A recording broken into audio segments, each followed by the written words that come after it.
disorders. So here we focused basically on the millets. We know the millets are the powerhouse of nutrients. Millets are the climate resilient crops. Millets are when here there are many millets. We can call it as a nutri cereals. Millets consist complex carbohydrates rather than the easily absorbable easy sugars.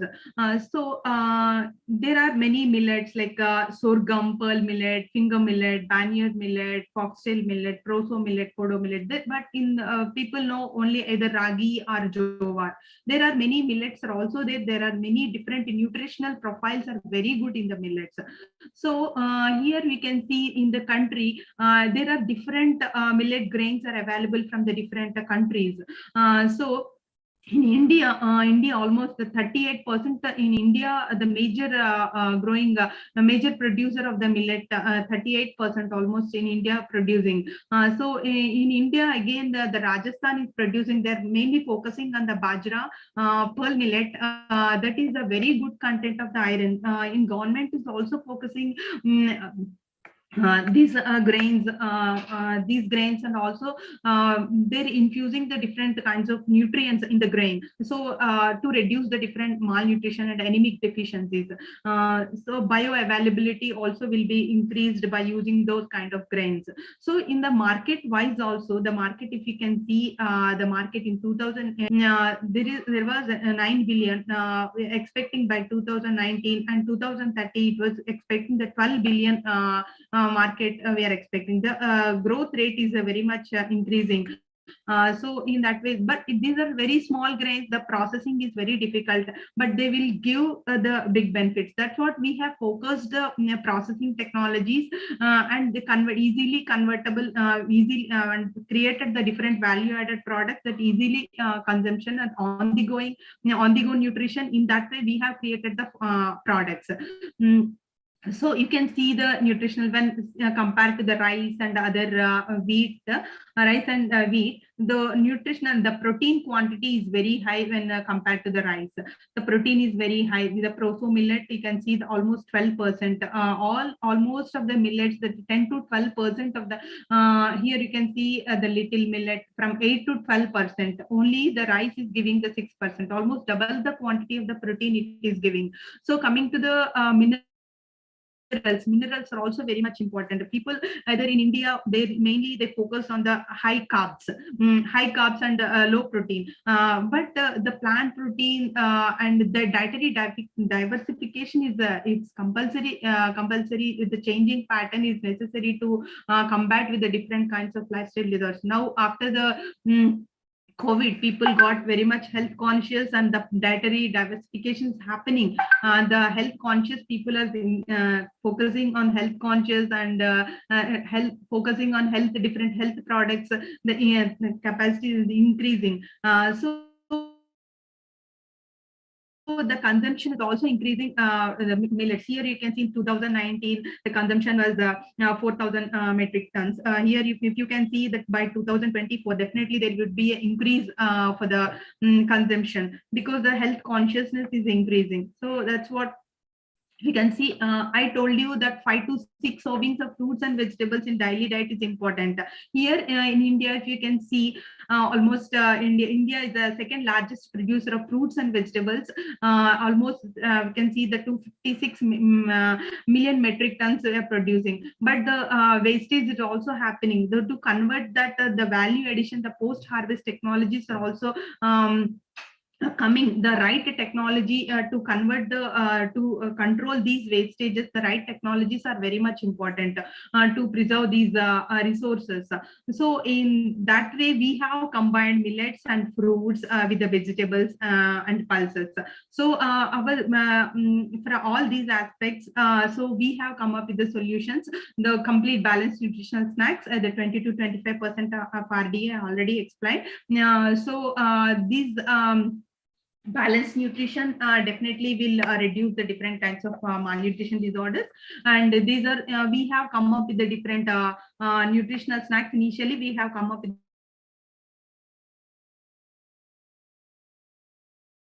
of snacks. One is the protein snacks, one is the carb snacks, and one is the fiber snacks. So these are the 3 types of snacks. One is the protein snack, one is the carb snack, and one is the fiber snack. So these are the 3 types of snacks. So we have come up with the different nutritional snacks. Initially we have come up with the different nutritional snacks. One is the protein snack, one is the carb snack, and one is the fiber snack. So these are the 3 types of snacks. the 4 SKUs. That is here the millets, pulses, fruits, and vegetables. 4 food category we have used. From these snacks, you can get complete proteins, fats, and other nutrients like antioxidants. All the nutrients you can get it. The natural antioxidants. We didn't add any preservatives in this. With the packaging technology only, we could able to preserve the product in the safer way. So these are the products we. And these are the 100% gluten free. Nowadays, the celiac diseases are also happening. The gluten free people are focusing on the gluten free products, and plant based proteins are also they're choosing for the plant based proteins. These are the best source of plant protein, millets. So in the and that too the minerals and antioxidants are very good. Instead of taking the regular supplementations like calcium and iron, so if you can use the millets in the regular way, definitely you no need to use the all supplements and other medications. From the different lifestyle disorders like diabetes and obesity, also the many studies proven from the ICRISAT and other government and ICMR organizations, they are doing many so much research and already they proved the controlling the diabetes and all obesity cases. So here you can see that there are different products. I told you the snacks instead of the normal Kellogg cereals and all. So you can add this to the milk and you can have it as a breakfast cereal. And instead of the main idea is like the children mainly they're attracting to the chips. Okay, in India and other junk food kind of munching, but that is not at all giving the nutrition. So almost by eating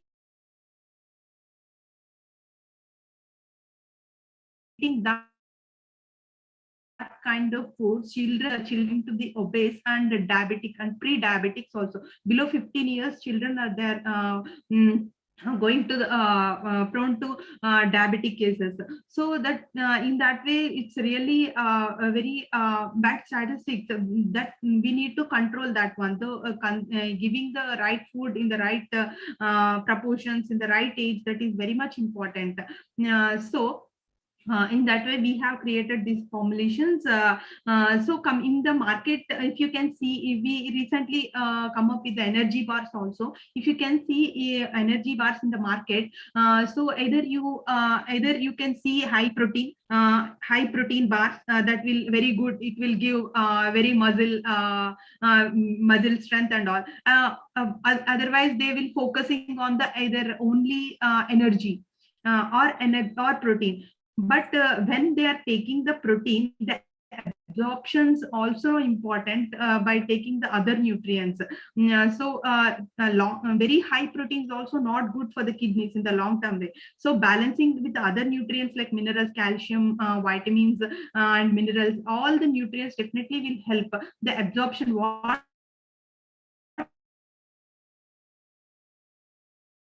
when we are taking important in the bloodstream, in the that is very important to right combinations.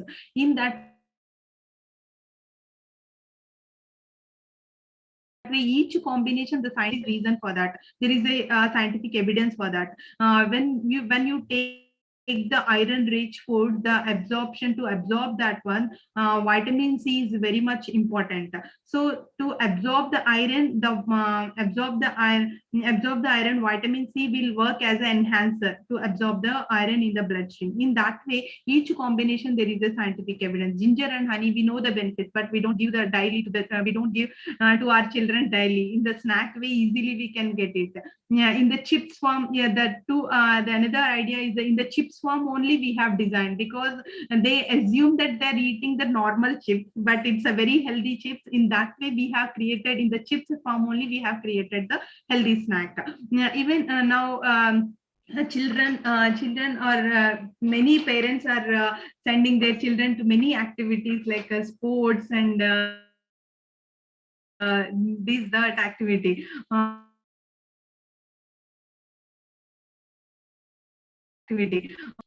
what kind of nutrition they have to take. They can have one kind of bar, this kind of protein bar. The balanced nutrition in that helps a lot. In that way, each variant we have designed the immunity bars. You can see this immunity bar, the amla ginger with the, we have added with the probiotics. Probiotics definitely it will helps for the gut microflora. When you take the any antibiotics, the positive bacteria also will be flushed out. To protect that one, so probiotics will helps a lot.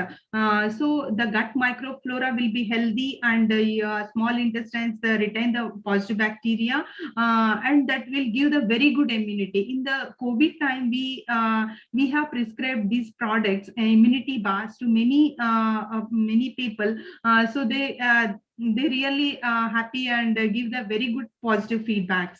In that way, the coming to the breakfast bar, nowadays everyone is very much hurry and with their busy schedules and skipping their breakfast. If they can have this one bar as a breakfast, that will give the complete balanced nutrition of 30% of balanced nutrition with one bar with your morning breakfast. It's on the go, easily they can carry the attractive packaging. That way we have designed. We have connected to different organic stores and distributors, and B2B and B2C. We are focusing almost through our website. We are selling our products. We are from the farmers, we are doing the processing, and again we are creating the value added products. In that way, we are helping the farmers also. That is, the social cause is also there. That really give the some great satisfaction. It's something we are doing to the society also. So these are the different achievements we have. These are the different accomplishments and awards we have received. We have also received the best startup award and the best women millet startup awards, and 75 impactable startups in the global level in the DST compendium. So in that way, these are all the really great encouragements for the woman entrepreneur. So even government is also promoting millets. They're doing lots of research, and they are doing very much work. Soumya, sorry to interrupt. We are running late. Please conclude. Okay, sir. Okay, sir. So we also from Millinova, we have connected many linkages. We are, connecting to the different institutes.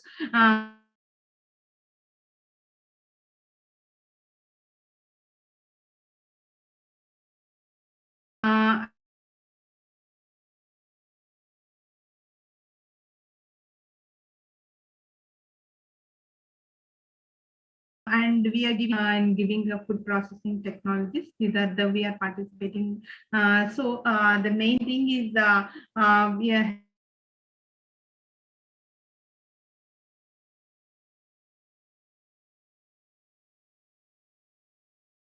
healthy environment and happy farm. Definitely.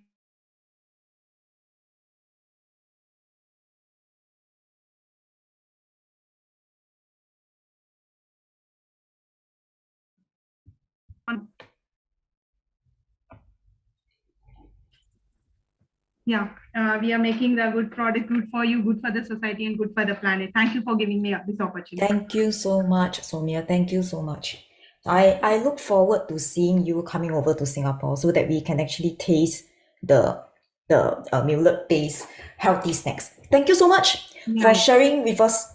Okay, right now, I shall introduce our next speaker of today's session.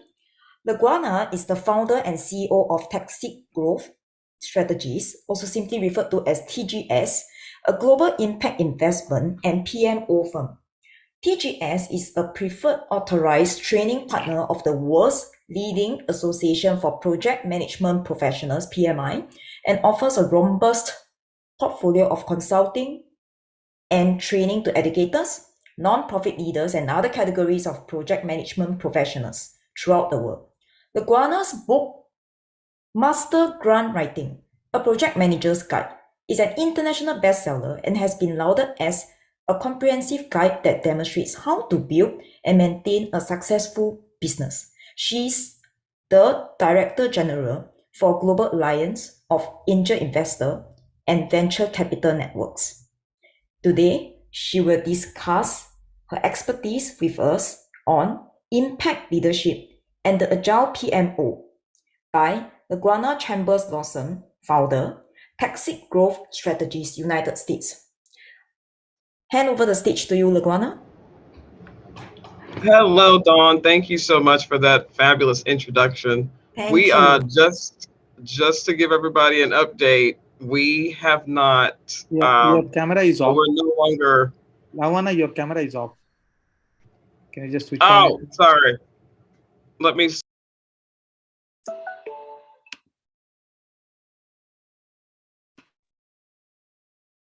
Here we go.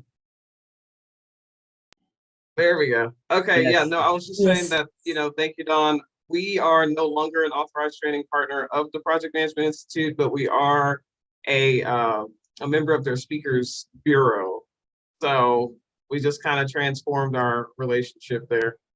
But thank you so much for no problem. Thank you so much for that awesome introduction.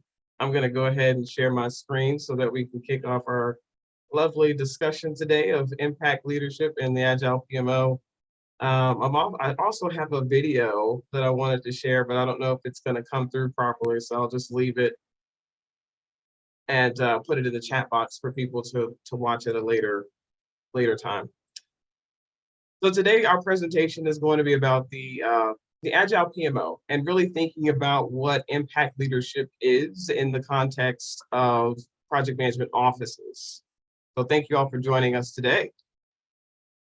Here's a little bit about me. Again, as Dawn was saying before, Toxic Growth Strategies, we are a global project management office, meaning that we are serving in a consultative role to multiple project-based organizations located all over the world. So we've got clientele from Canada, the West Indies, and several other places in which we're helping them basically solve some of their most complex challenges, solve them with global thinking, but a very local, implementation and local feel. So we are a grant writing firm as well. We have some contracts with government entities, the nation's leading government agencies, I should say, philanthropic foundations, and high impact nonprofit organizations. Now, my name is again LaGuana Chambers Lawson. I go by the PMO CEO because, as most of you know, project management, unfortunately, is still not as well appreciated and understood as we would like it to be 30 years later.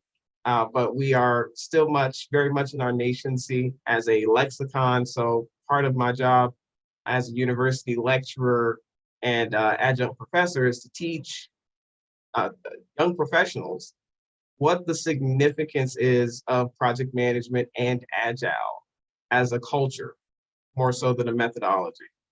So I like to, give people breakdowns, very practical applications of project management. We look at things like if you pull up your Agile practice guide, which I tend to keep with me whenever I go and consult. There is a section, it's on page 91 if you have this. If you are a nerd and you like to read, I definitely recommend you go ahead and pick up the Agile practice guide. At the page 91, you'll see a table, and the table is entitled Application of Agile in the PMBOK Guide Knowledge Areas. And so what it does is it actually breaks down by section how Agile can be practically applied each of those knowledge areas in project management. So those are the types of things I like to do because it helps to bring efficiency and effectiveness to organizations. Now, a little bit more about my personal background. As Dawn was sharing, I did accept the appointment of Director General for our Global Alliance of Angel Investor and Venture Capital Networks earlier this year. It feels like it was last year, but it wasn't that long ago. And I have been really intent about trying to bring together as many angel investors and venture capital networks as I can. One of the foremost angel investor venture capital networks that I have here locally to where I am, which is in San Antonio, Texas, is the Trinity University Venture Mentor Program. Now, this is a MIT sister program. So we are able to sort of pick up a lot of the best practices from MIT as an institution, which, as you could tell, has definitely led to a lot of good success for our ventures here that do attend the Trinity University that's situated right here in San Antonio, Texas. Now, we do have alumni that are also ventures within this program. So you have people like Daniel Lubetsky, who is the owner of the Kind bars. You've probably seen him on Shark Tank. He's commonly one of the guest investors that comes onto Shark Tank. He is actually an alumni at Trinity University. So you have a lot of really prominent alumni that come out of this university. So as you can imagine, the Venture Mentor Program is exceptional. And then there's a lot of opportunity for students to get venture capital, get in front of venture capitalists and angel investors on a more frequent basis. So it is an honor and pleasure to be a mentor in that capacity there. But as you can see from my other experiences, I'm able to really pour into a lot of different facets of our community here in San Antonio, throughout the state of Texas and abroad. So one of the things that I do like to say about project management and being a project management office is that it equips us to be able to package a lot of our lessons learned and bring those into different contexts. So as you can see with some of our nonprofits like the South Alamo Regional Alliance for the Homeless, Sarah, that is the HUD, the U.S. Department of Housing and Urban Development. They often give grants. They award grants to different nonprofits and housing service providers throughout the nation. And normally what they do to make sure that they are equitably and inclusively awarding those grants, they assign a pass-through entity. And so for us here in Bexar County, city of San Antonio, our continuum of care system is actually led by the South Alamo Regional Alliance for the Homeless. So as you can imagine, it is a very, very huge undertaking to be in this capacity and to be in support of all of these wonderful service providers who are all working collectively to try to eliminate the issue of poverty and homelessness truly here in Bexar County, city of San Antonio.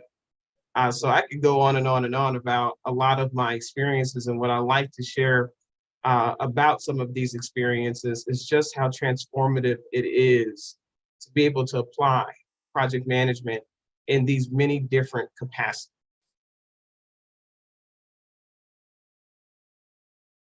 So let's talk about the problem.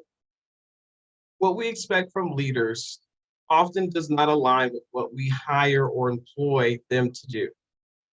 This is often going to be the problem with most of our organizations, especially those that are project-based. And so what you find is that the value, the true value, the inherent, or I should say intrinsic value of having an agile project management office becomes more conspicuous. The agile project management office does not supplement in the way of a contractor. The agile project management office supplants in the role of a consultant. And so what a lot of work that we do for our organizations, our organizational partners, is we like to come in and be able to essentially guide them through how to best navigate, how to solve the problems that they have. So some of our commonly expressed expectations when we do hire people to do the work, that we have a palpable vision for achieving the organization's mission. We create a sense of urgency in the accomplishment of organizational goals, and we embody and embrace the change that we're looking to see. But those more tacit expectations, or those expectations that are not going to be expressed verbally or in writing, they're going to be expressed really in the scowl during the daily retrospective, or the lack of feedback that people might experience when they're looking to get some sort of constructive feedback on how they're doing, and get the look around the room and people have nothing to say. Now we're talking about those tacit expectations, right? Things that you will not know in an express way. So these are things like, and other duties as assigned. They hopefully drive exponential financial gains for the organization to ensure a sustainable future. And run lean. We're always expected to run lean, but generate considerably large returns. Those returns we normally measure in terms of financial goals, operational goals, strategic partnerships, etc. Now, a quick observation as it relates to strategic partnerships, because I'm actually in the process now of grading capstone presentations with my grad students at Our Lady of the Lake University here. One of my students had a wonderful paper, a research paper on cross-sector partnerships. And one of the things I took away from her research that I think is very applicable and resonant here today is, as it relates to strategic partnerships, you have to be thinking about how you define collaboration. What are we collaborating with? What resources are we bringing together? And how are we planning to bring those resources together? You also need to be considering how are we going to be able to define success from this particular collaboration, the strategic partnership? What makes this partnership strategic, right?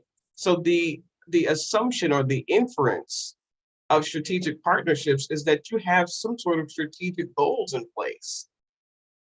And a lot of our organizations, you'll find even, some of our major cities here in the country that have housing authorities don't actually have strategic plans.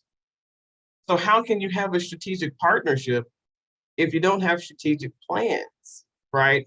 So I think a lot of times we throw around terminology that sounds excellent on the surface, but in actuality, because we don't have any common or shared language, we miss a lot of learning that could be shared in those situations. So make sure, I say all that to say this, make sure as leaders that we are not just making these tacit sort of expectations of people and not stating up front what it is where we're coming from. Tell people where you're coming from. In hip hop, we say speak plainly. So that way people can challenge you. And the challenge is not personal. The challenge is always on a level of trying to reach consensus and trying to reach shared understanding. Because I try to walk around these days with different books, like I was referencing before, the Agile Practice Guide. I try to walk around with different books because you really do need a glossary. Back in the day, we used to have dictionaries. And now we don't have a dictionary in print anymore. We'll refer to Merriam-Webster or whatnot on our phone. But you really do have to, take it back to the fundamentals when you're communicating with your people, especially across sectors. So we cannot have strategic partnerships again without the understanding of at least some sort of shared glossary or terminology. The nomenclature matters, right? So again, the problem. From an expected deliverable standpoint, we normally, when we hire our consultants, our contractors, our staff people, we're expecting exponential growth. We're expecting them to be resourceful. We're expecting them to do more with less, efficiency. And we're expecting them to have some level of political savviness, right? Now, the political savviness is really going to be dependent upon your industry. But for me, in our industry, political savviness could be something as simple as, when we're going after a grant opportunity, the client knowing that they should not reach out to that point of contact without talking to their PMO first. Something as simple as that, but that requires a level of political savviness, because a lot of people think to themselves, oh, well, it's a grant application. I really want to make sure that our organization is putting their best foot forward. I want to also be proactive. I want to be, responsive, and I want to make a really good impression with this prospective grantor. So why not reach out? There might be their rationale. That lacks political savviness, because the reality is that you're functioning within a system, a much larger, greater system that is not necessarily based on merit. It's based on relationships, especially if you're here in Texas. I cannot tell you how many times we've had fantastic, bulletproof grant applications that we put together for a client, and they still didn't get the grant. It's not about the writing. And that's the misnomer that I like to dispel and address in my book, Master Grant Writing and Project Manager's Guide. That's why I put the book together, because I wanted people to understand that from a project manager standpoint, there has to be an understanding of your spheres of influence and where you sit within the ecosystem. So you have to be able to leverage those individuals who are on the grantor level. You have to be able to leverage PMOs, for example. I like to call us an inter PMO. You have to be able to leverage the expertise and the relationships they have to be able to get you where you're trying to go as an organization. So there is a requirement there of political savviness, because you don't want to hurt yourself or hurt your organization before you've even gotten started. Okay. Now, the other piece here is the tools in their toolkit. So, of course, you're going to need to have the negotiation skills. If you want to have exponential growth, you have to be able to negotiate your price. Just for example, I know for us, that was one of the greatest challenges. If you're here on Zoom with us, go ahead now, get into your chat box. Let me know if you're a woman, if you're a man in business. How many times have you said to yourself, did I charge them too little for the work that I did? How many times have you said that? Just put in the chat box a yes or a no. But have you ever asked yourself that question? Did I charge these people too much or too little for the work that I just did for them? I know for a lot of our mentees, especially, this is a conversation that we have, all the time. How much do I charge for my work? So you got to have those negotiation skills, because you get to a price that makes sense after learning the lesson of doing the work, after having bid it too low or bid it too high and losing the opportunity to leverage that for another year or another couple years, things of that sort. So you got to have negotiation skills that are strong. Same thing for conflict management, right? From a conflict management standpoint, within the project management office, the inter PMO, as we like to call ourselves, what we like to do is we like to be sort of the outside auditor. So it's a friendly auditor, a person who can kind of come in and give you not only a more objective opinion of where you are on your programming or on your projects, but then also from a team and interpersonal level, be able to point out some of the things that we're seeing. Hey, Michael doesn't speak as much when you all call a meeting. Did you notice that? Or Anil, has a tendency when he comes into the meeting, or when she comes into the meeting, has a tendency to sort of cower, or back down when someone else begins to speak.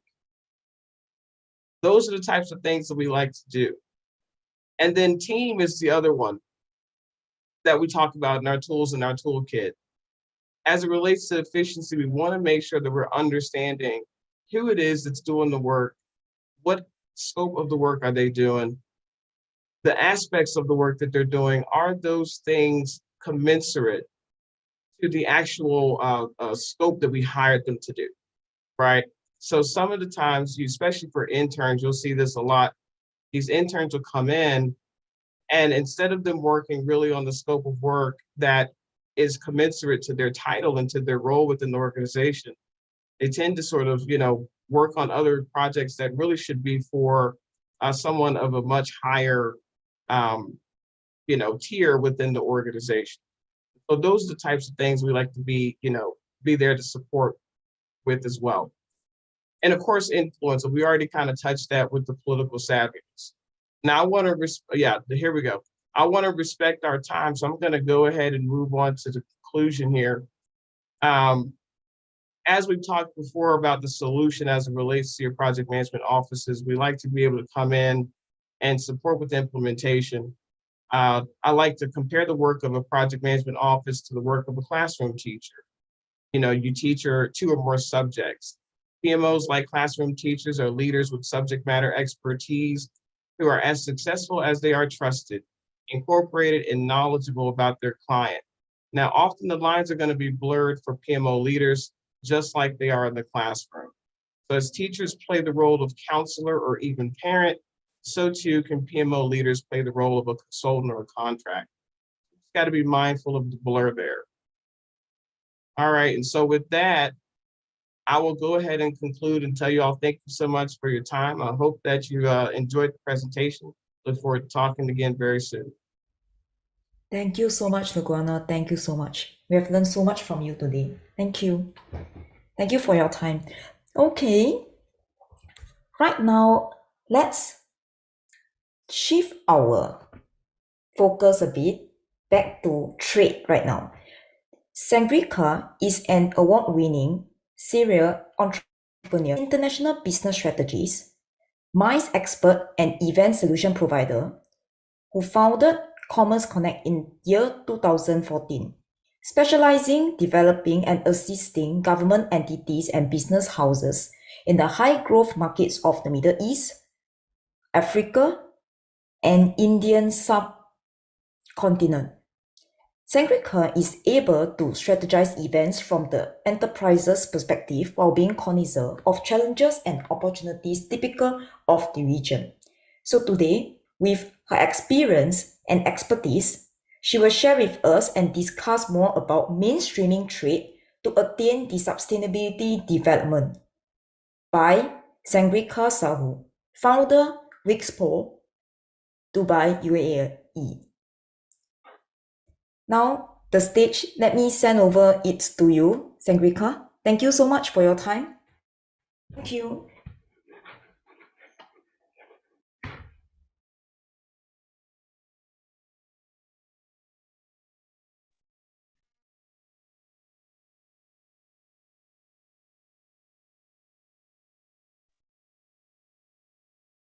Yeah.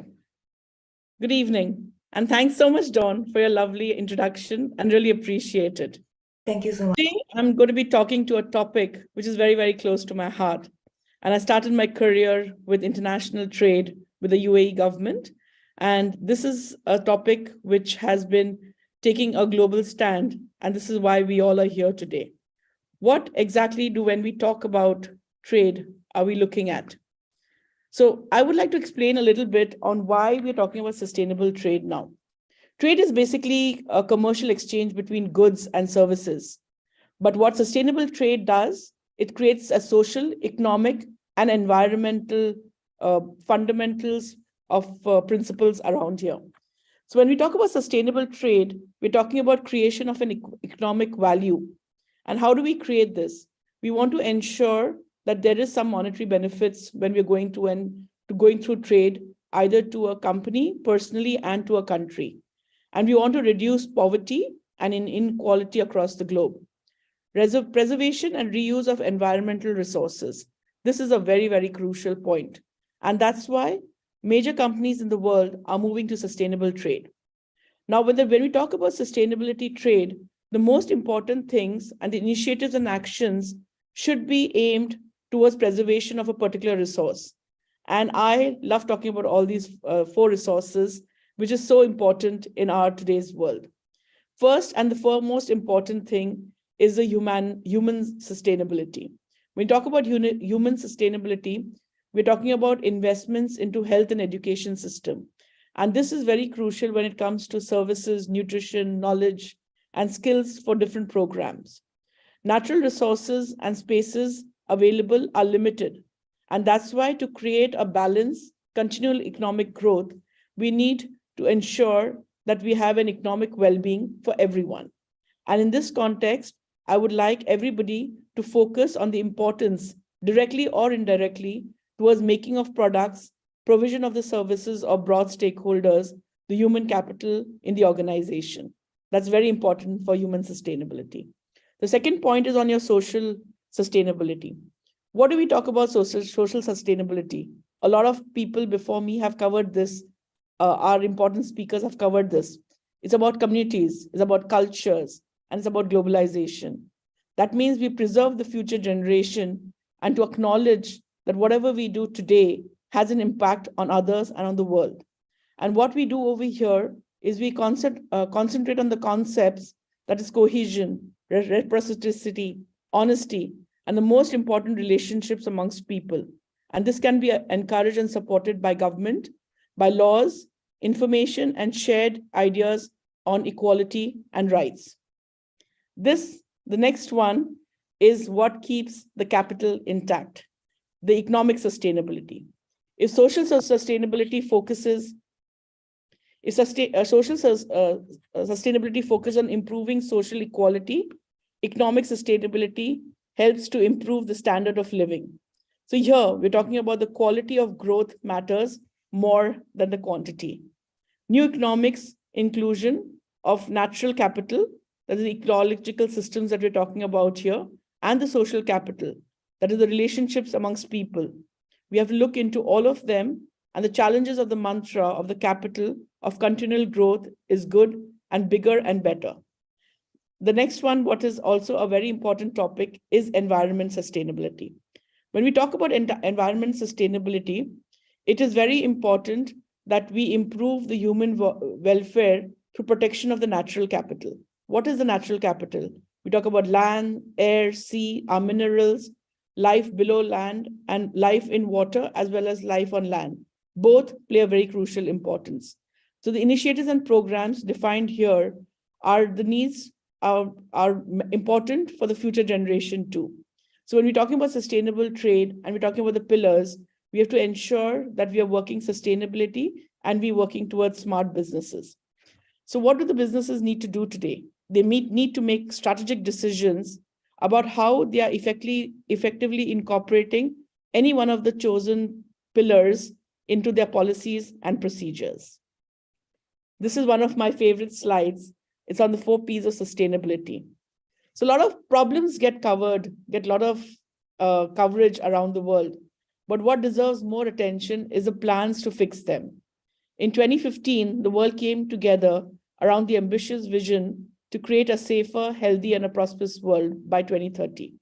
So we also spoke in GCPIT about the agenda for 2030, which articulates the 17 SDG goals to represent a new approach in development, threading together economic, social, and environment dimensions. What is very interesting is the first point. Again, I want to reiterate this. When people are talking about sustainable trade, we need to look at these 5 points. So when we talk about people, we're talking about to end poverty and hunger in their forms. When we talk about the planet, we want to ensure that we are saving it for the present and the future generation. And this is very, very important when we talk about environment and climate change. When we talk about prosperity, we want to ensure that people have fulfilling lives and there is no inequality or gender parity coming into play over here. And the most important thing over here is that the trends which are achieving towards shared prosperity, the world is struggling right now in the slowing economy and rising equality. So we want to ensure that all these are taken care of in terms of the wage growth are not stagnated, we reduce unemployment, and also the quality of work is improved.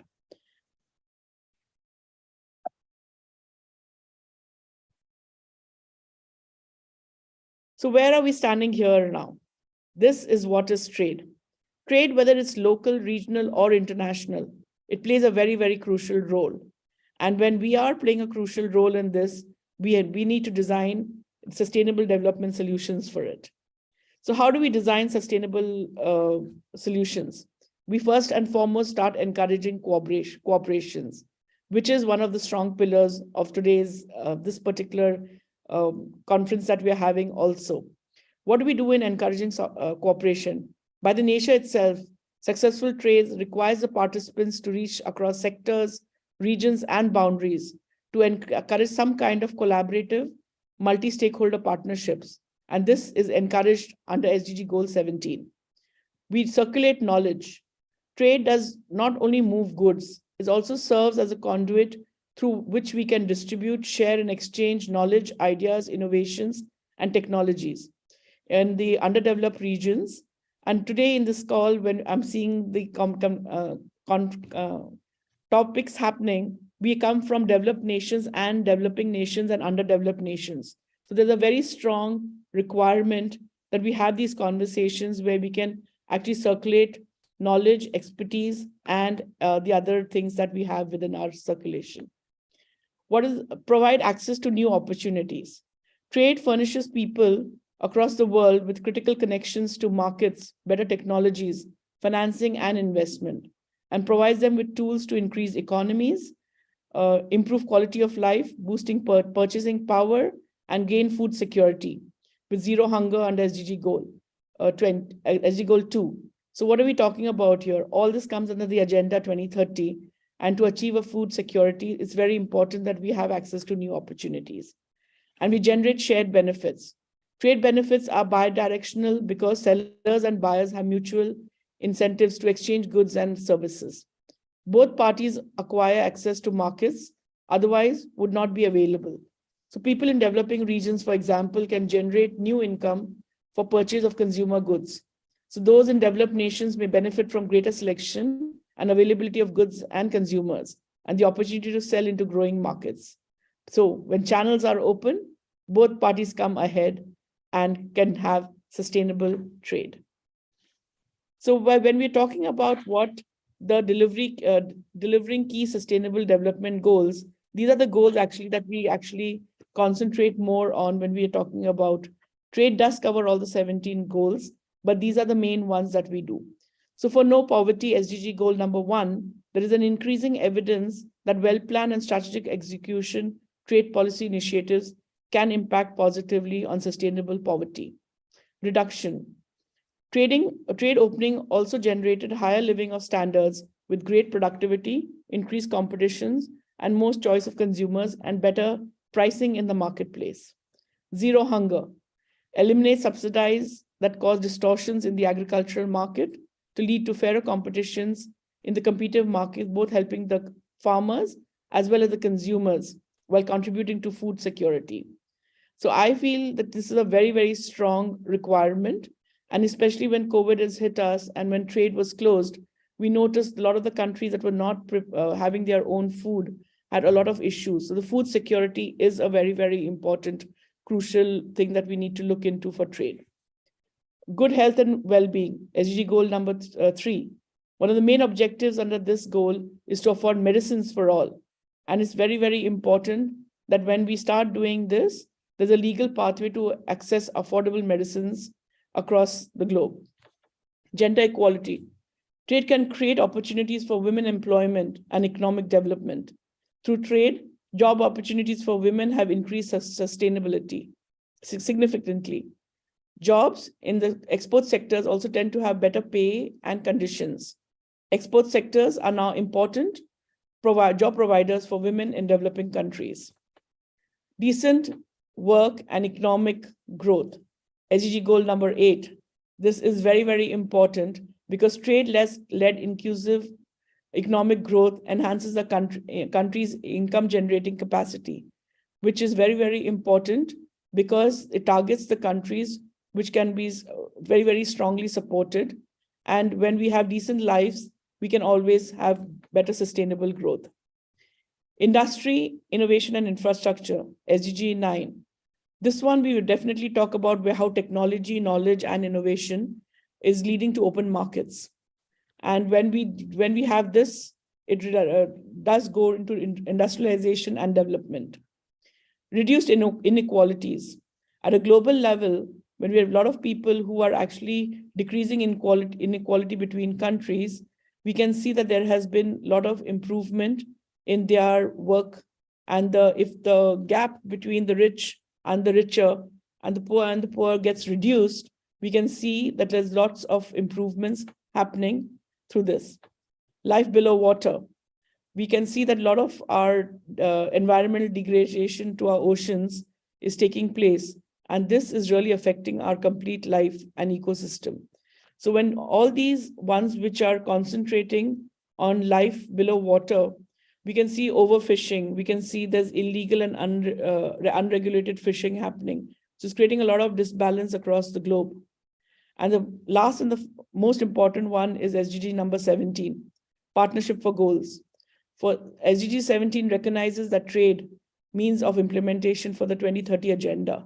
And this targets the countries to promote a universal, rules-based, open and non-discriminatory and equitable multilateral trading system. The increase of developing countries, exports, and doubling the share of exports for least developed countries. And implementation of duty-free, quota-free markets will definitely lead to more work. The WTO is the key channel for delivering these goals. My suggestion on this, on the issues that need an international community to actually have a lot of attention on, is in these two: finance as well as technology. I would like to leave everybody food for thought for these two particular topics that are very close to me. When finance across the globe, when there's sustainable trade happening, we're noticing that a lot of financial infrastructure and inclusion of e-payments coming into place.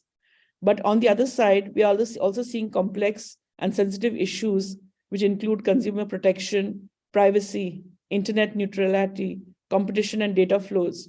In addition, there's also lack of clear legal and regulatory frameworks, which undermines the confidence of online trade and erodes consumer trust. So what are we doing in our small ways to ensure that we actually have this in play? The second is on technology. When technology is actually very, very good for our businesses to grow, because it reduces the trade costs associated with physical distance. E-commerce allows a larger number of businesses, including remote areas, to have access to a greater global market and reach a broader network of buyers and sellers and participate in global value chains.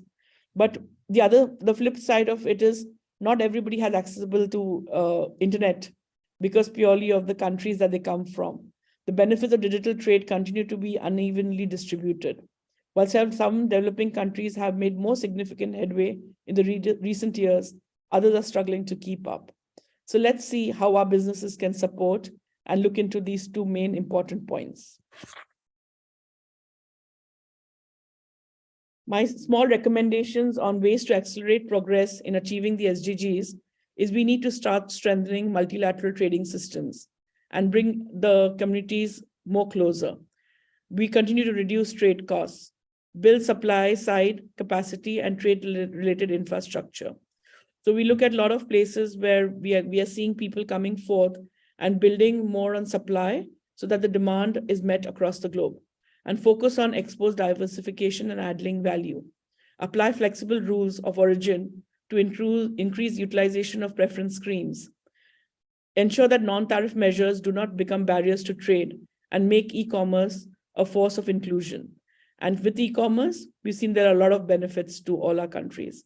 We support the MSMEs in participating in international trades, shows, conference, online platforms, just like the one which we are.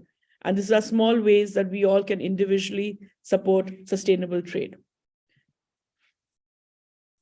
So my small contribution to this whole platform has been, after being working for 25 plus years with the UAE government and having my own business, I've started an online platform for the UNU, and that's the Women's Expo. So what exactly do we do at the Women's Expo? We are bringing together the digital platform of impact creators like you, and make them as impact multipliers. We have three most important enablers in this particular platform. We have socializing, skill up, and scale up.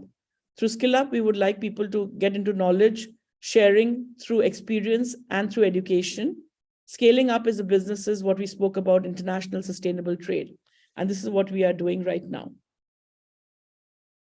So our goal is to reach 1 million women in the different SDG goals and give them a platform to share their initiatives, their projects, share and bring it under our platform to talk about what they are doing towards each goal.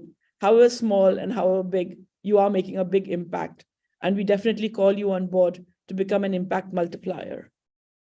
So what is the value proposition that we have? The value proposition that we have on our platform is that we have community streams. So you can create your own community on any SDG goal that you are working towards. We have job boards, we have network socializing, and the three most important keys is skilling up, advisory, and a great library to get into. So we're launching this on 24th of November, and this is the the code that you can actually register and join the Wexpo movement.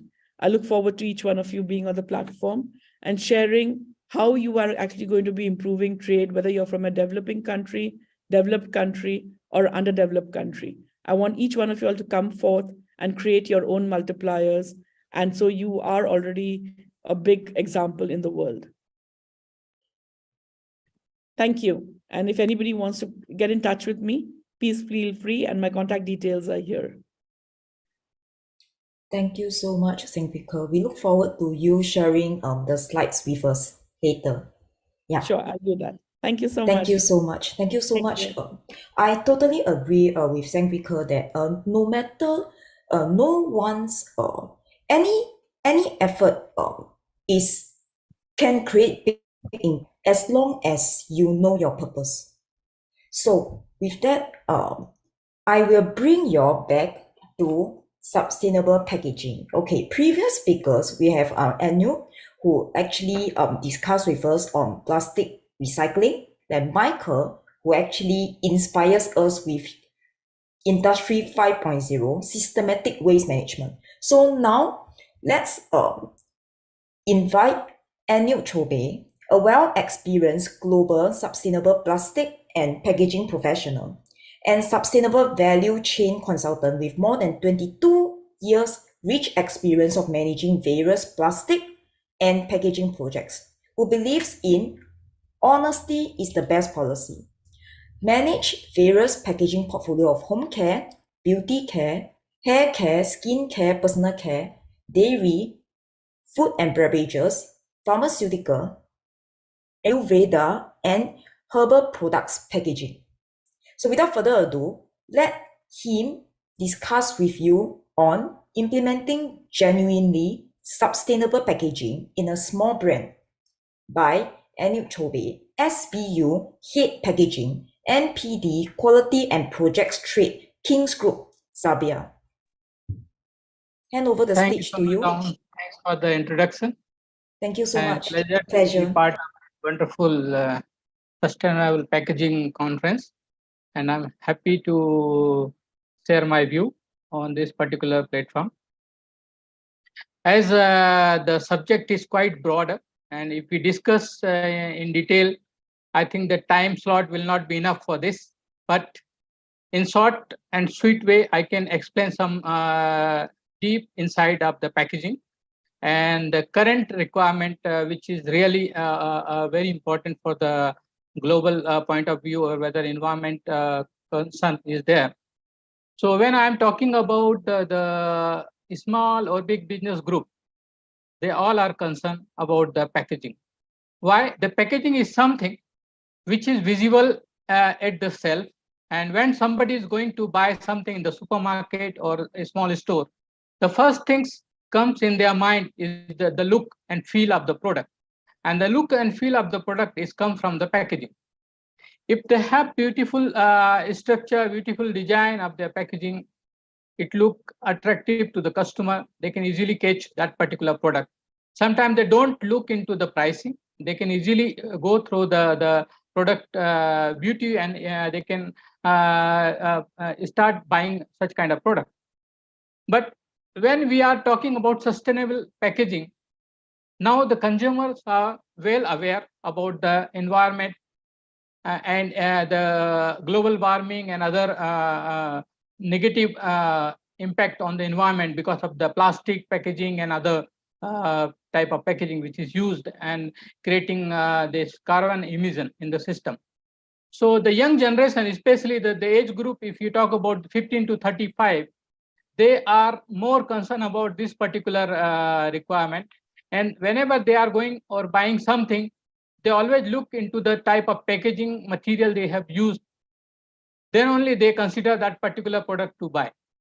So basically, this is very important, that what is your thought process, what is going on in your mind, whether it's a small business or whether it's a big business, what you are thinking about your consumer is very important.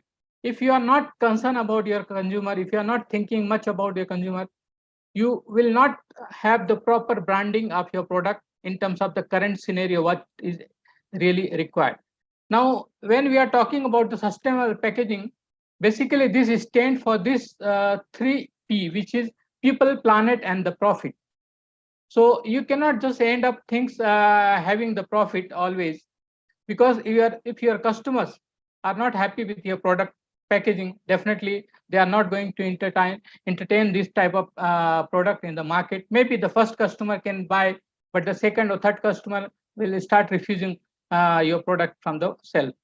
So the small scale industry, which is especially when I can say about some herbal type of or some organic product manufacturing company, I have seen them, they always concern about their packaging, the look and feel of the packaging, and the type of material they have used. Most of them, they are using either their composable material, or they are using some paper-based packaging, because this is easily recyclable, reprocessable. So this is very important, that if you are using any packaging, it should be easily recyclable, reusable, and it should not affect the environment for a longer period of time. And that is why the single use plastic is completely banned in global this thing. And the EPR system is already implemented in many developing and developed country. So any company who is using the plastic material in their particular product packaging, they are responsible for to recollect those waste and reprocess it, so that it will not affect the environment. So those kind of system, if you talk about in the small scale industry, it's very difficult for them to maintain those kind of system.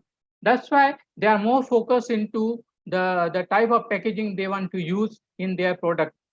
Now, if I'm talking about the material which is generally available, it's like if you're talking about the alternate for the plastic film, there's a film which is called PLA, and there's a film which is called PHA.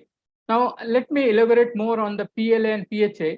Actually, these are the type of material which is easily biodegradable. Otherwise, if you are using plastic material, there are a lot of different type of plastic materials available in the environment, which is actually not healthy for the environment, but is good for the type of product packed in that. Why? Because each product having its own shelf life. Some product requires 6 months shelf life, another product may require 1 year shelf life, or there is another product which may require 2 years shelf life. So depending on their shelf life, the packaging should have good barrier property. To achieve this barrier property, there should be a multi-layer type of packaging which is called laminate. But we know the other part of the laminate. Laminate cannot be recycled. It's very difficult in current scenario. You have seen the Lay's packaging, or you have seen the other Tetra Pak and other type of packaging, which is very difficult to recycle. So people are trying to avoid this kind of packaging, and that's why they go away from such product packaging, and they don't buy such product because they feel that this may affect the environment. Unless there is some packaging which is specified that yes, it's recyclable, or there is a specified number that it's showing that this packaging can easily recyclable, reusable, then they can prefer to go and buy such kind of packaging. There's another material which I was talking about, it's PHA. This PHA material is also a sort of composite, and which is very rarely available in the current scenario, because everybody is looking for alternate solution, especially the recyclable material, sustainable packaging material. But they are very limited source. Mostly either it's a plant-based packaging or paper type of packaging is available. But when you talk about alternate of the plastic packaging, which have more better barrier property than the plastic, then it's a little difficult. But PHA has some sort of property which is very difficult to find. They are very limited manufacturer to provide this material. So if I talk about the global production, is going around 2 to 5% total production of PHA material in the current scenario. But the target is quite high, and we expect that in 2025 is going to be around 11%. And the other thing, if you talk about the plastic, we cannot say always that the plastic we cannot use, or it's a difficult to use, because plastic, there are certain plastic material which can be recyclable, sustainable. For example, like I'm talking about the poly structure, which is LDP and LDP film. Those structure laminate, if somebody is using such type of packaging, they can achieve this material in a multiple process.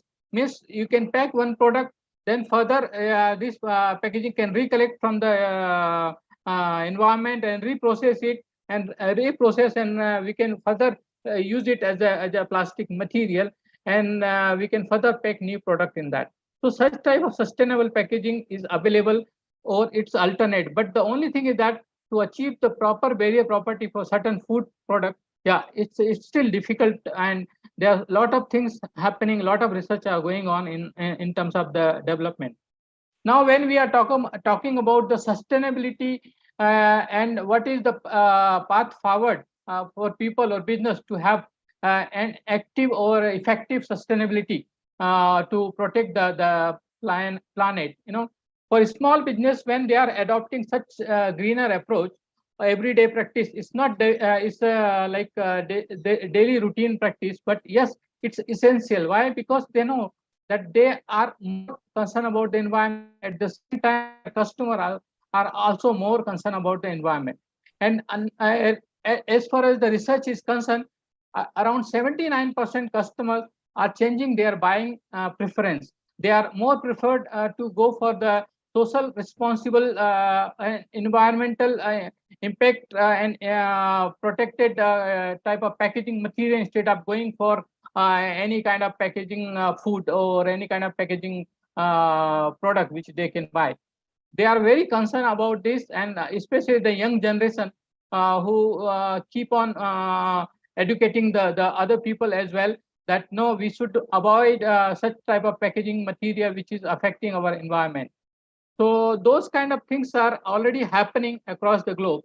If I talk about the other data, around 37% US consumer priorities are sustainable packaging when they are buying something. Around 50% of supply chain professionals expect circular economy to expand the popularity in the next coming years. So those are the data which really talk about the sustainable packaging and its requirement.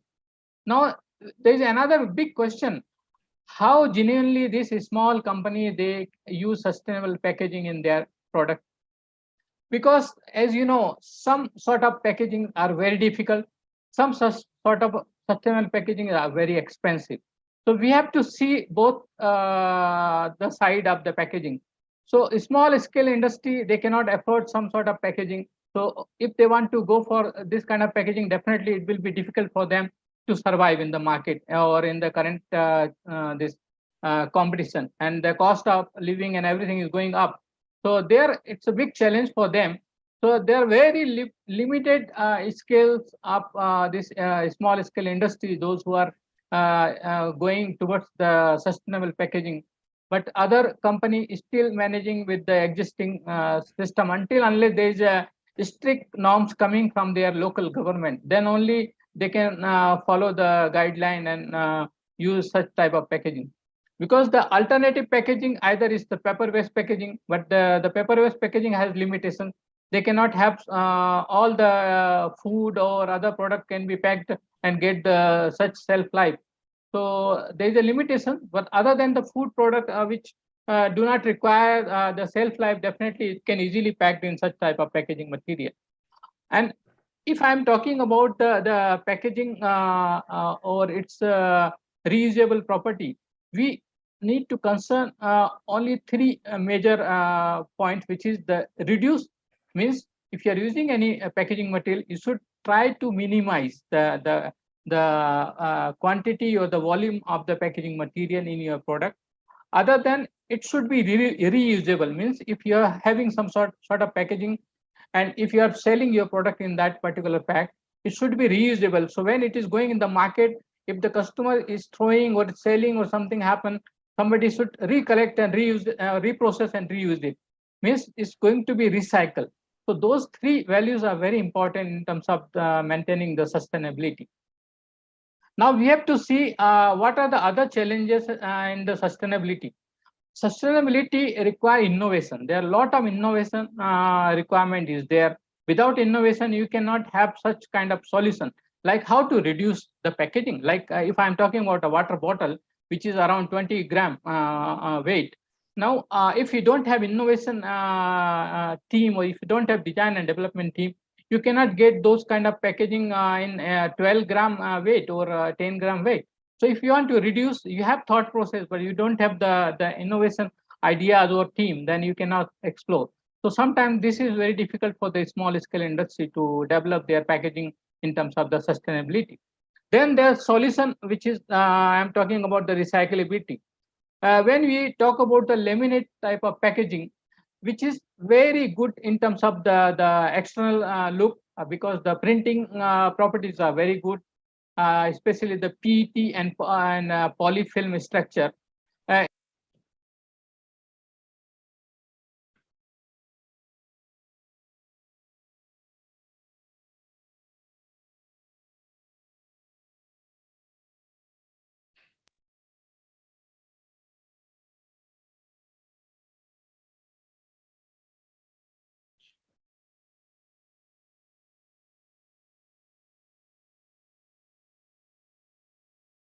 Hi, Ani. I think you are on mute. Yeah. Yeah, Okay. it's showing the host has unmuted. I don't know. Something happened from their side. Okay. So basically the challenges are there in terms of the sustainability to maintain the sustainable packaging, and that's why there are a lot of things which is very difficult for the small scale industry to go ahead with such kind of sustainable packaging. But as far as the marketing branding is concerned, definitely it's something and very important brand strategy to go ahead with sustainable packaging with your product, so that your product can easily move in the market, and your product can get more attention from the customer. So I think that's what I can say more about sustainable packaging in the small scale industry. And I think there are a lot more things to do in this particular segment. A lot of development is still going on, and I hope in next 5 or 10 years there will be a lot of good solution, so that the small scale industry can maintain such type of sustainable packaging in their product as well. Thank you so much. Thank you so much. Me too. I also look forward to the progress in plastic recycling as well. Thank you so much for your time. And thank you for sharing all the insights into the particular plastics that we are looking into, which are biodegradable. Thank you so much. Thank you so much, Tom. Thank you. Okay, right now, without further ado, if you all can remember, one of our previous speaker, Sucheta, actually discussed about the cooperatives for sustainable fashion. So right now, let me invite Bridget Artis to help us to decode sustainable fashion. She is the founder of Sustainable Fashion Week US. She's from USA. So let me do a brief introduction. First, she reinvents, reuses, recycles her skills in new and beautiful ways as designer of Born Again Vintage. She is the professor at the Fashion Institute Technology, sustainable mentor, a fashion collaborator, YouTube teacher, titled Vintage Expert by the New York Times, published author of Born Again Vintage, owner of House of BAV, and founder of Sustainable Fashion Week US. Bridget Artis is responsible for creating one of the first sustainable classes for Fashion Institute of Technology. She has also been dubbed as ushering in upcycled clothing in our fashion world. I welcome Bridget to share with us on this interesting topic of sustainable fashion. Hand over to you right now. Hello. I am Hi, I'm welcome. so excited to be here. Thank you for having me. Decoding sustainable fashion, I thought that was a great topic for me of all people. And I am happy to go over what I feel are the most important things about sustainability right now in our fashion world. When I started in 2002, we only had two terms.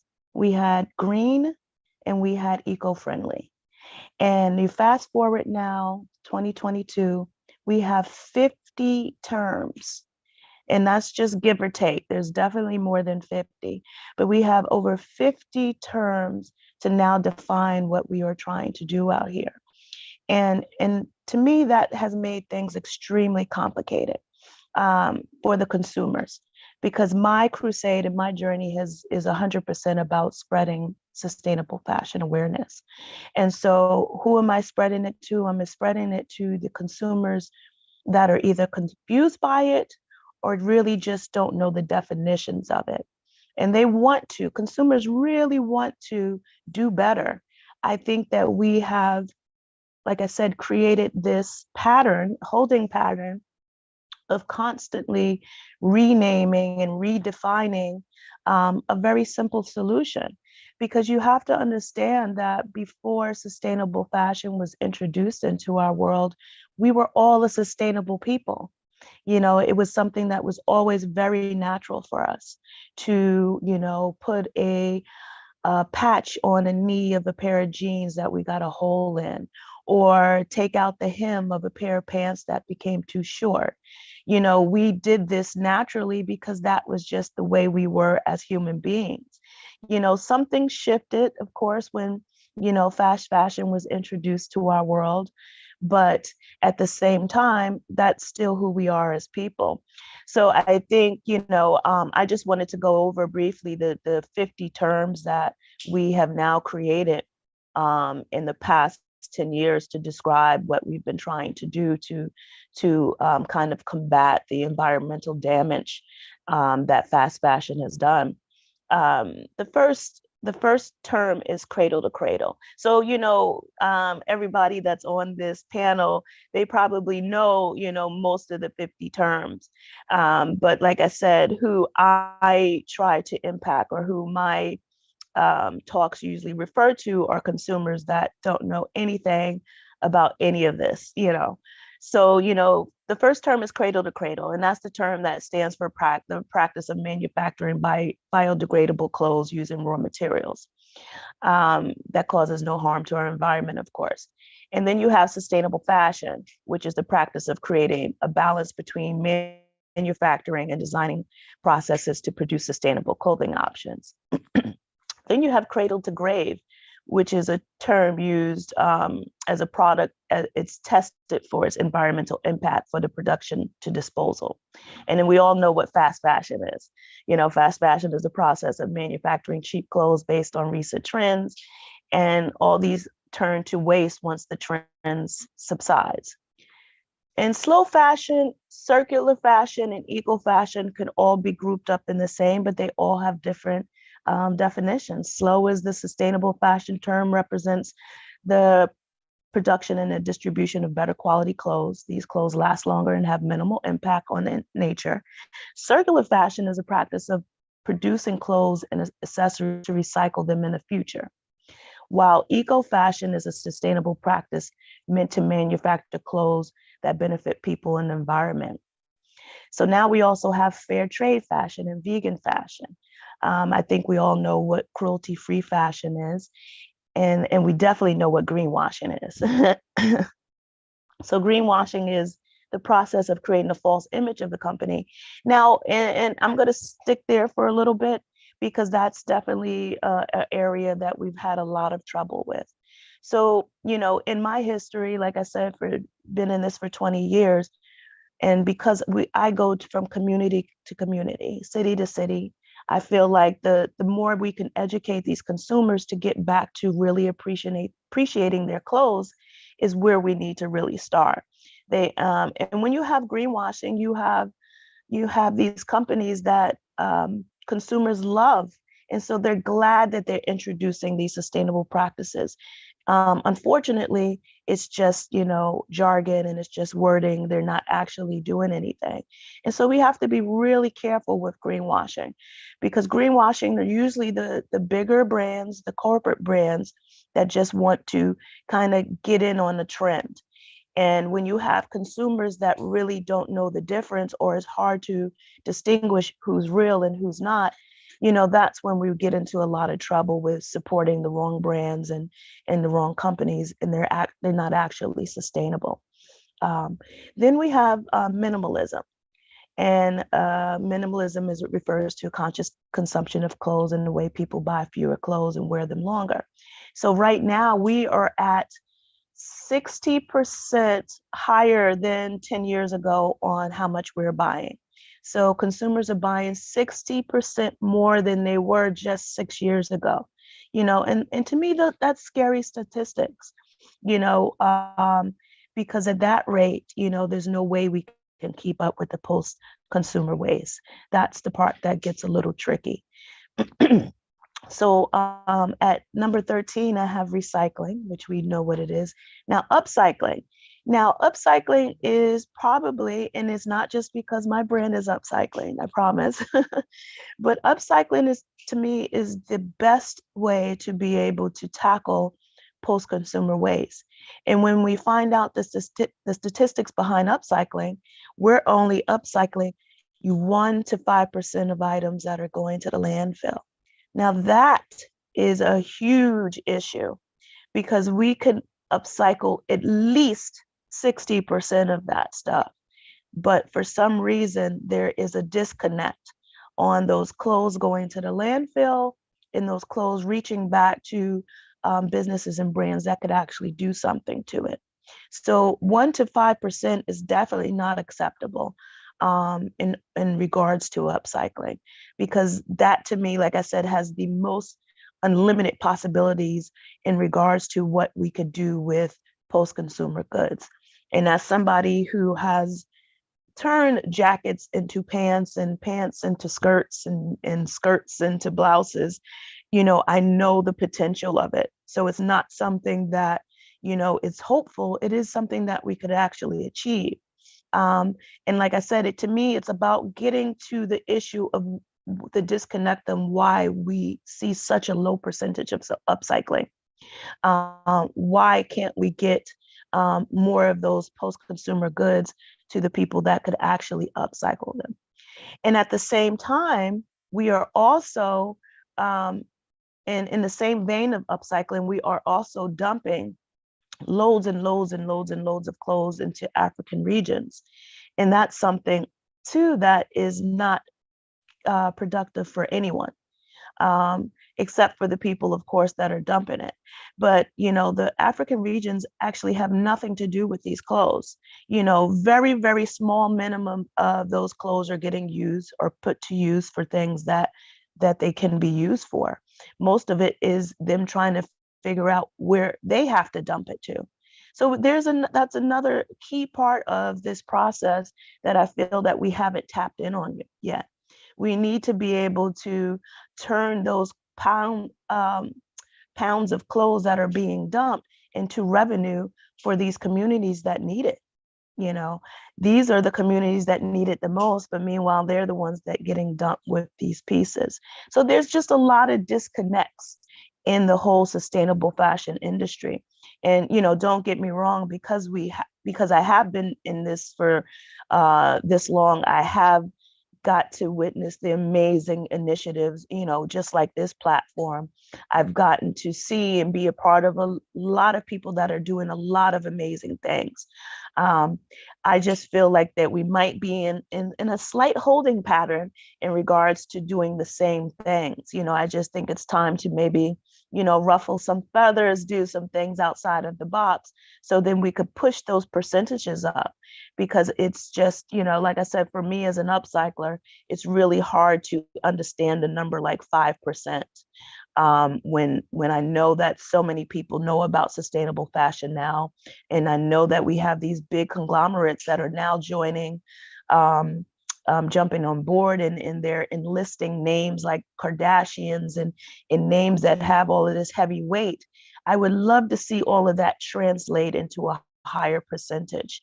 I think that panels are a great way to kind of hash out these problems and say things out loud. And then the next thing you know, someone on the panel hears something and it connects something else. And then we're working together, and then we're solving one of the problems. So panels are a really great way for solutions. But I do feel like we have some little missing holes that we definitely need to concentrate more on. But I'm going to continue down my 50 terms. And, and to understand in decoding sustainable fashion, the reason why I thought it was so important to be able to go through all 50 terms is because it just goes to show you that we have a really easy time defining things. It's really easy to put a label on things, but, how do we solve them?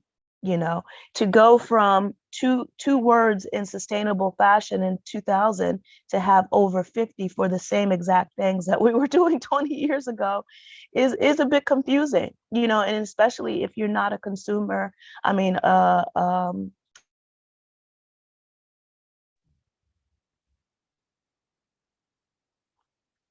okay. I thought my mic got muted.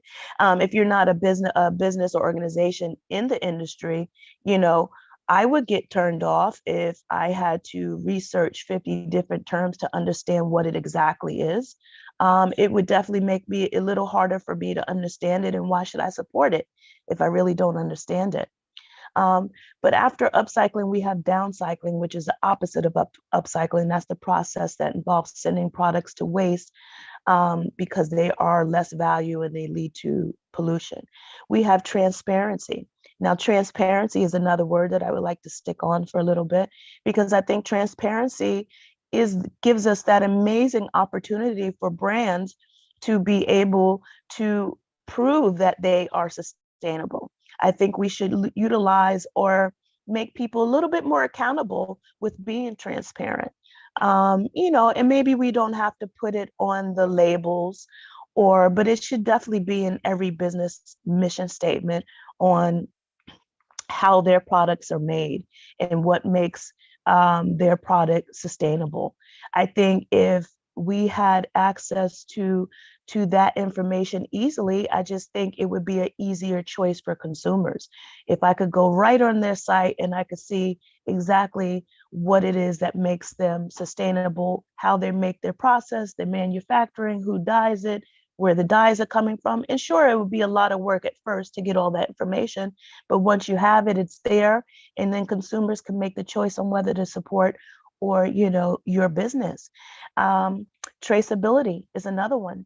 Traceability is the ability to get information about the supply chain of a particular product, giving consumers an idea of its manufacturing history. So transparency and traceability are, to me, go hand in hand. And I think that all businesses should be held accountable for both of them. 18, we have carbon offsetting, which is the practice where companies take environmental projects like to balance the carbon emissions during production. You have living wage, another one that I could stick on for a few minutes. Living wage became apparent or became a big issue. A lot, of course, this was going on for years, but it really came to focus during COVID, because that's when a lot of garment workers didn't get paid, and then they started to voice their complaints via social media. And then a lot of people that never knew anything about garment workers not getting the right money now understood that, you have a whole a whole group of people that are making clothes that are not getting paid for it. And so by bringing the spotlight on garment workers and living wage, now we are starting to push the needle finally on getting these workers their proper their proper pay wage, and it's a shame that we had to go through something like COVID in order for that to be highlighted, but that definitely brought that to the forefront. And, now people are very concerned about the people that make our clothes. Once again, something that should have always been, but, that's the way things have been. So unfortunately, that is something that I think that we are slowly starting to do better at. We're not there yet, but we are definitely now fully aware that this is happening. After living wage, we have organic fashion. So this sustainable fashion practice involves manufacturing clothes with the least amount of chemicals to reduce the environmental impact. I think it was a short film I saw a few years back when I understood the impact of dyeing our jeans.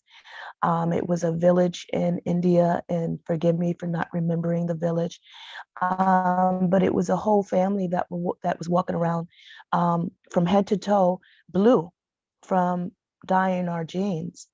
And I had no idea that this affected anybody else anywhere, and until you see it, I have not bought a pair of denim ever since, and I just think if we had those little bit more of those visuals out there in the world, I also believe that consumers would make different decisions. I just don't think consumers have all the information that we do. This is our business, so we have to research it. We have to know this information, but I just don't think a lot of people have access to it. And so, like the saying says, when you know better, you do better. And I believe that if all of this information was out for everybody to know and it was easily accessible, I just think consumers would make, better decisions. Then we have locally produced fashion, which is, definitely easily to define. We have fashion seals. Now, fashion seals are certification awards awarded to brands that help consumers, excuse me, quickly identify sustainable clothes. Sustainable fashion ranking, which is the same as the fashion seals, just as well as FSC certified. So certification is definitely helping with the traceability and the transparency. If you could get certified, that's amazing, because then that takes out of the guesswork for consumers. But at the same time, it is really hard for a super small brand to get certified. So, I think, you have these amazing initiatives, amazing things that are happening, but 9 times out of 10, it really only helps the bigger brands. And in my experience, as a person who's traveled from city to city and state to state, educating consumers, I really believe that the small brands are really the ones out there making the most impact. We're the ones that are spreading awareness and letting consumers know and educating them. And so, we should be able to get, or they should be able to get certified just as easily as a larger brand or corporation. Then we go into biodegradable cost per wear. Now, cost per wear is a metric used to evaluate the value of each wear of clothes. So for instance, if it's $1,000 for a shirt is worn twice a year, then the cost is, $500. So, that goes back to, the new age. It's a social media where, clothes are 100% disposable, because of fast fashion, and also the idea of trying to create something new every time you post something. God forbid you're seen in the same t-shirt twice, so you have to kind of stay on top of buying different clothes. And that's where fast fashion has catered to a generation that, is solely about constantly reappearing in a different way or setting trends up. So, cost per wear, I think, comes in when we could teach consumers the value of clothes, and to go back to that place where we were years ago when we appreciated our clothing. And clothing was made, a lot better then as well. But at the same time, we love that sweater that we got from our grandmother or, our aunt, and we wanted to hold on to it. We just don't have that same attachment to clothes anymore the way we used to. So it's really about, coming back to that and making consumers appreciate or have that connection to their clothes again. We also have rental clothes and resale now. You know, resale has turned into $1 billion business. My first class at FIT was how to build a vintage business, and that was in 2010. And at the time, vintage was, you know, borderline. We didn't know if it was going to stay or if it was a trend or if, you know, it was just the happening thing right now. And you fast forward 12 years and resale has turned into $1 billion business. So, you know, it definitely shows you that, you know, things that are trends can easily become what is and not a trend or a fad, but something that's more consistent. And I think resale is actually a great way to kind of reduce overconsumption of clothes. You know, there's definitely lots of different opinions in regards to the resale business, because it also allows people to buy more. So, you know, it's really, you know, a touchy subject, but I do feel like it is on the better end of things because it does allow people to resell something as opposed to throw it out. Then we have dematerialization, which is a process in which the goal is to reduce the number of materials used in the design of cloth to cut down its environmental impact. Then we got the carbon footprint, we got overconsumption, which I think we all pretty much know what that is. And then we have the value chain, and that's a method by which companies tend to add more value to their products. And this is due through production and marketing of the products and by offering after-sale services. So the value chain is something that I think is key, because I think, once again, it goes back to educating the consumers to reconnect with their clothing, to love their clothing again. So it's not something, and, you know, and that's where, you know, my brand, Born Again Vintage, I like to dub them as forever clothes, because they're one of a kind, because they're used with vintage and you'll never see that pattern or that texture again, because it's gone, you know.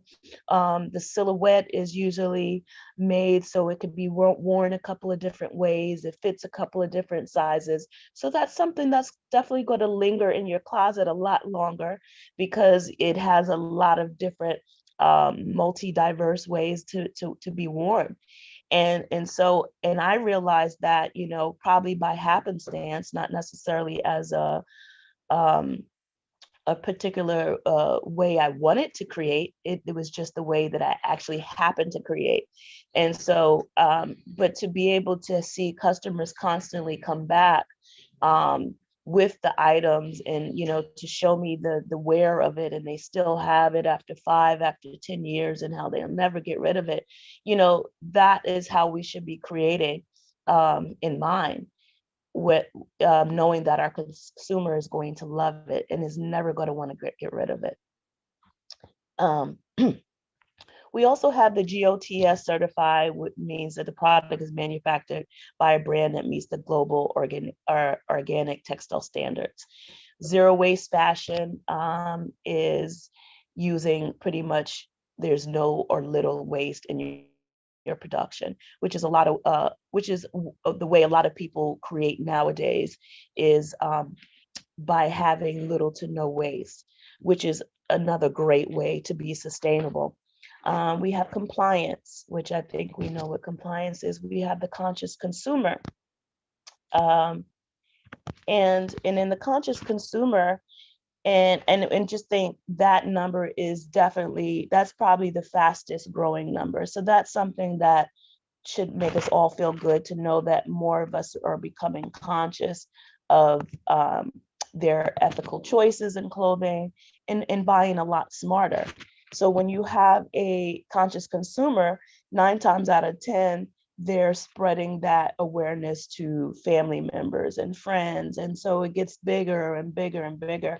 But it's the, you know, the consumers that don't know anything about sustainability, and that I feel, like I said, that we're missing. The people that really need to know more about sustainability are the ones that, you know, aren't usually on a panel, or the ones that are at the mall right now shopping, you know, and it's like, how do we connect with them? How do we get all of this information out, this amazing information that we've shared today? By the way, great speakers and great information today. How do we get that information to the masses, the ones that don't know anything about sustainability? And, you know, and that's just been always my focus. And then I just have like a couple of more left. And well, microplastic and monoculture, tier 1 factories, dead stock fabric.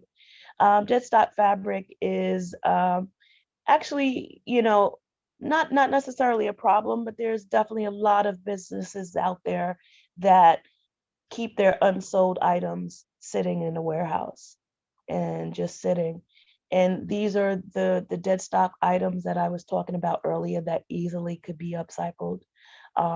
So we definitely need to connect more to the people that are harboring these type of fabrics, so we could get some upcycling products back onto and just put them into use, as opposed to sitting there, you know, and not for nothing. Some of these companies burn them, you know, they do a lot of things to them that definitely cause more harm than the environment than it does good. So, you know, it's really trying to identify with the businesses that really need our help. And we need to connect with to make that, you know, make that connection, so we can come up with more innovative ways to upcycle and get rid of that dead stock. We have the paradigm change, secondhand apparels, B Corporation, modern slavery, which, you know, goes back to the garment workers, a green factory, LEED certification, circular economy, closed loop fashion, and last but not least, post-consumer waste. And I think post-consumer waste is probably, you know, one of those, you know, buzzwords that everyone understands, but I'm not sure if people understand how much is out there, you know. And we definitely need to have more access to those post-consumer waste, so we could chip away at that very, very low percentage of what we're able to do with that post-consumer waste. So until we really can address these issues where we're in the same holding pattern of environmental damage, I think that's when we're able to really start seeing some movement in those percentages that are still, in my opinion, very low. And I just think that, you know, we're definitely stronger together. I think that we all have the solution somewhere in, you know, all of this knowledge. And I think that, you know, I appreciate you guys and platforms like this that allow us to, you know, voice our opinions and and what we're doing, so people can know more about the different choices that they have in sustainable fashion. And I hope that I decoded it enough. Thank you so much, Bridget. I think you not only decoded, I think you have you have nailed it. Yes. Right. The way you have defined, the way the entire thing has been simplified and expressed through, I think, no, lot to learn from this industry. Thank you so much. I so appreciate it.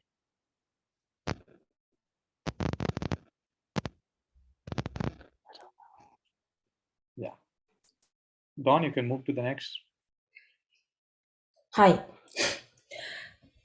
Last but not least, let me introduce our global chairperson, Global No need Council. to introduce me.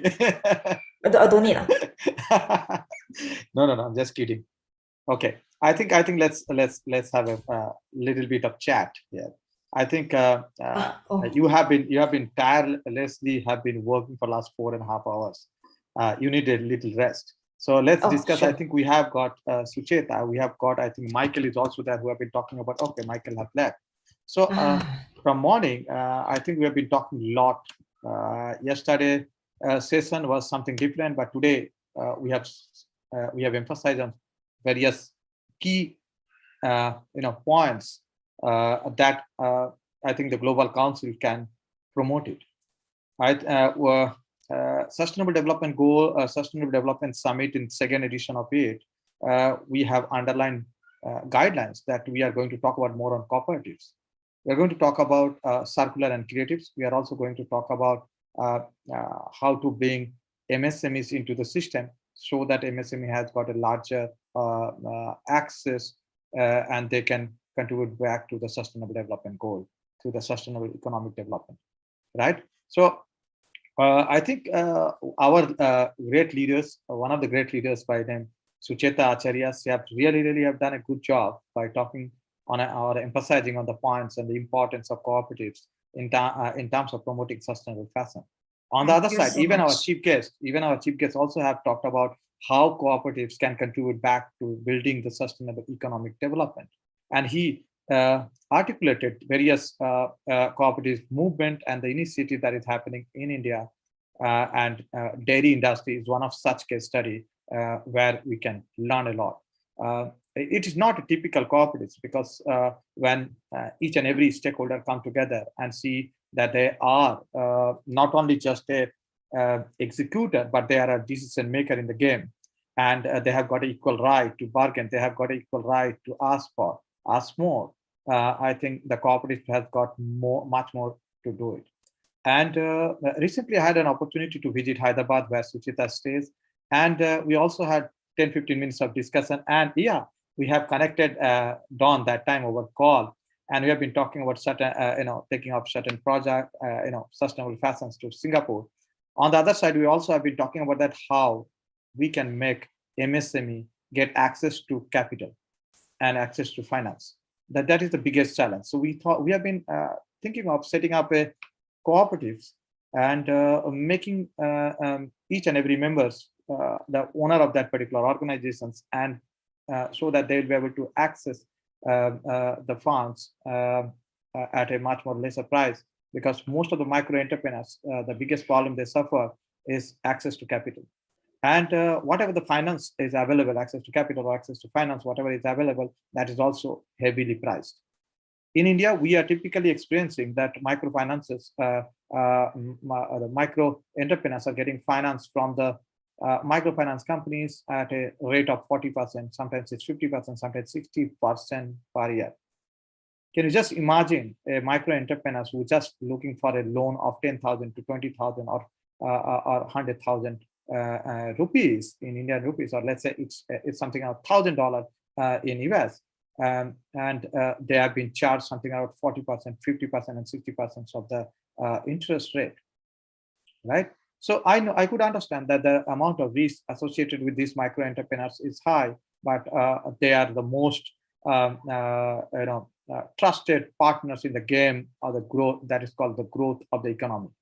And they, if you look into the statistics, most of the times they have been a good payer, right? So they pay back, they don't try to run away. But the big companies are running away from the big amounts, but nobody has got the right to speak on that ground. Okay, let's not debate on that ground. So we are here to discuss and decode or discuss on a various agenda to see to it that we are able to create awareness on the sustainable development goal, and most importantly, promote the sustainable economic development concept and the framework, and thus contribute back to the growth of the MSMEs, and in return, growth of the countries and the growth of the continent or the growth of the entire world. Today, the couple of things that have been talked about, we have learned a lot with respect to the plastic recycle. We have learned a lot in terms of branding and the packaging, and what kinds of packaging techniques and tools that SMEs or the micro entrepreneurs can go ahead and use it to not only to make their product attractive, but also to make their product more lucrative and for the consumers, because there are now a lot of consumers are expecting that the brands should take the sustainable development goals seriously. So if any micro entrepreneurs are going ahead and showcasing that they are aligned with the sustainable development goal, they'll be trusted most. So that's so the easiest way to create your digital brand is to get your companies, get your brand, talk about the sustainable development goal and the practices that has been adopted by your company or by your brands, and giving them the open statistics on a quarterly manner or half-yearly manner or the yearly manner may get access to the different scale of growth. On the other side, we had one more speaker who have been talking about the importance of communication. Right here, you are right. If you have to talk about the great work that you're talking about, it's not that single post can create a social impact on your Facebook and Twitter and all. You literally have to go down and see a different means of communication to reach out to the larger community, those who will be interested to learn, or probably they may be your good brand lover. So it is very important that we should not only waste time in terms of working, but also put our efforts in terms of communicating it so well that your target audience and the target community is aware of the effect or the work that you are doing it and your brand being recalled on this particular moment. Last but not the least, the most important things is called trade, international trade. The role of trade is immense. I think the micro, small, or medium enterprises really is looking for a larger opportunity. If at all they have been given an opportunity to trade across border, they'll be the happiest one. Now there is a need. I think most of the countries, across the world have by and large have adopted the e-commerce as one of the future commerce system. Now it is now the time for us that various global leaders has to come forward and create a global e-commerce strategies and the framework, so that the movements of product and the movements of finance, movements of consumers, royalty, and various things can be eased to see that there is an immense growth is being brought to this community called micro, small, or medium enterprise. On the other side, we could see that there are a lot of amounts of encouragement and push and the media coverage and everything is happening and for the startups and the large brands taking over the startups or doing the acquisitions of startup. But we hardly see that MSMEs are getting highlighted through for their efforts, for their contributions, for their great initiative on the either in a small or the large or the medium way that they have been putting their efforts. I think it is now our responsibility at the Global Council for the Promotion of International Trade to make micro, small, and medium enterprises to be heard globally. In order to promote micro, small, and medium enterprises on the global platform, we have committed that we will be promoting and building brand 10,000 MSMEs in each of the country to see that MSMEs are getting a global market and the visibility. And each of their activities, either maybe in terms of innovation, either maybe in terms of their CSR activity, either maybe that type of upskilling that they are doing it from the graduate to making those graduates who are not employed to be employable. So there are a lot of MSMEs are putting their lot of efforts in terms of various other domain, which has got by and large has got a large impact in the entire ecosystem. So with this conclusion, I would like to thanks once again each and every speakers and the guests who could make their time and join us on the second day of Global Sustainable Development Summit. And once again, I would like to thank Dawn, who could take up a risk and take up a time also because I know it is almost 12:30. It is midnight in Singapore, but still she is carrying out this session with a love and dedication. Dawn, we are committed and we are going to work with you to see to it that you not only scale, but also be the one of the great leaders by 2023, not 2030. Thank you so much once again. Dawn, handing over back to you. Hi. Thank you so much, Mr. Santos Ganesh, my mentor, my life mentor, my business mentor, who encourages me so much. I would say that I definitely became a risk taker straight after I know him. I've grown so much. So with that, I hope that the second day of the Global Sustainable Development Summit will bring a lot of insights, expert knowledge to you all. And of course, sustainability is a long-term process. Definitely a lot of conscious effort has to be put in by every single person in the company. Nonetheless, it is our responsibility for our generations to do something. If not, our future generations will have to carry the negative consequences of our wrong decision that we have not take up this challenging but necessary movement to push forward the sustainability goals and to meet all the missions and objectives in time. Yeah, thank you so much. I shall close the session today. Thank you so much. It's really good, and we're looking forward having you all once again for tomorrow being the last day, and let's join and let's listen from various great leaders. Yes, of course. Okay, thank you so much once again. Have a good day.